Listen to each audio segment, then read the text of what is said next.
Umabot sa halos 40 insidente ng karahasan ang naitala ng Philippine National Police kasabay ng idinaos na barangay at SK elections. 7 ay insidente ng pamamaril kung saan karamihan ay nangyari sa Bangsamoro Region. Kunin natin ang detalye kay Mar Gabriel. Mar.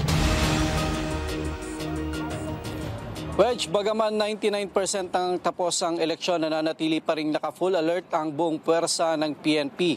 Binabantayan kasi nila yung mga post-election scenario na posibleng mangyari, lalo't may mga kandidato raw na hindi matanggap ang pagkatalo. Kahit tapos na ang eleksyon, nananatili raw na mataas ang tensyon sa ilang lugar sa bansa. Kaya naman ang buong puwersa ng Philippine National Police patuloy na naka-full alert para bantayan ang post-election scenario.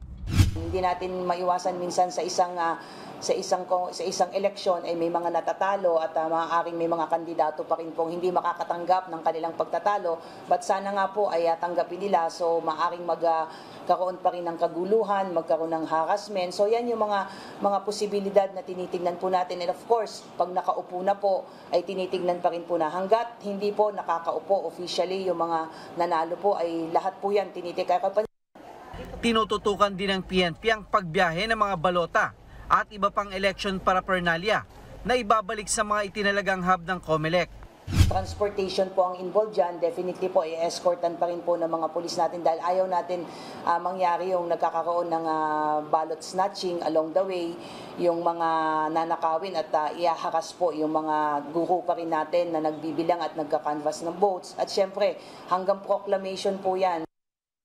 Kahapon, umabot sa 39 na insidente ang naitala ng PNP sa buong bansa. 7 dito ay shooting incident, kung saan 5 ang nangyari sa Bangsamoro Region, kung saan may 5 nasawi at 25 ang nasugatan. Mula naman August 28, nakapagtala na ang PNP ng 237 insidente ng karahasan. 35 dito ang kumpirmadong may kaugnayan sa eleksyon, habang 103 pa ang iniimbestigahan. Sa 35 insidente, 7 dito ang nangyari sa mga barangay na nasa red category, 1 sa orange, 12 sa yellow category, habang 15 ang nangyari sa green category. Hindi natin masasabi, ma'am, na mali po yung threat assessment. Yung mga dati pong may mga records ng mga killings, patayan, at pati yung 2 areas po na nilagay natin under COMELEC control, particularly yung Libon Albay and Negros Oriental na in-anticipate natin na magkakaroon ng mga gulo ay wala po tayong naitala na anumang kaguluhan. Doon po sa mga areas like Abra na alam natin po na talagang mainit yan, this election po ay wala po tayong na-record na any major incidents dyan. Aminado naman ng PNP na maaari pang tumaas ang kanilang datos at lumagpas sa 40 election-related incident na naitala noong 2018 barangay at SK elections.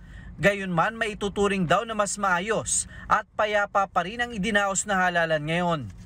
This election po ay wala po tayong naitala na failure of election, bagamat may mga na-delay po. But doon sa previous election, even yung before nitong pinakahuli po na 2022 ay may mga areas pa po tayong nag-declare po ng failure of election. Samantala, umabot na sa 23 na mga insidente ng vote buying ang natanggap ng PNP at kasalukuyang sumasailalim sa investigasyon.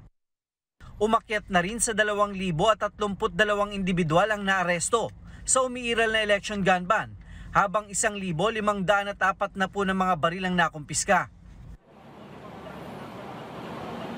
Wedge, muling nagpaalala ang PNP na bagaman tapos na ang eleksyon ay patuloy namang umiiral itong election gun ban na epektibo hanggang November 29. Wedge? Alright, maraming salamat si Mar Gabriel, nag-uulat live.